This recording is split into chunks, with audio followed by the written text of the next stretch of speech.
Pour nous, faire la gestion durable dans cette forêt, c'est avoir une forêt équilibrée en classe d'âge. C'est-à-dire qu'on ait à peu près la même surface qui est entre 0 et 25 ans, entre 25-50 ans, 50-75, etc., jusqu'à 200 ans. Et donc, la forêt, elle est renouvelée par partie un petit peu tous les ans.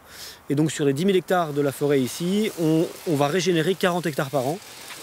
Plus ça grandit, plus on éclaircit. Donc, à ce stade, c'est les ouvriers qui vont passer régulièrement pour sélectionner les chênes d'avenir et couper ceux qui ne sont pas d'avenir, pour leur donner de la place, pour toujours avoir des chênes de qualité dans le futur.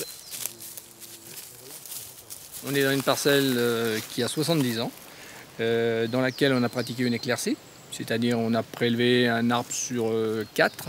Et cette éclaircie, elle permet aux arbres qui sont désignés, ceinturés de rouge, de se développer plus librement et avec moins de concurrence. Voilà, donc là, on a une parcelle qui a 200 ans, c'est ça? Oui. 200 ans avec de très gros chênes dans un peuplement qui est mûr, donc il va falloir prévoir le renouvellement. Ces chênes seront martelés, c'est-à-dire marqués au tronc et à la base, avant d'être récoltés par les bûcherons.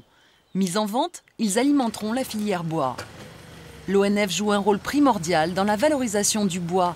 Il fournit 40% du bois mis sur le marché français, du bois d'œuvre, du bois d'industrie et du bois énergie pour des usages aussi variés que charpente, meubles, tonnellerie, papier ou encore chauffage.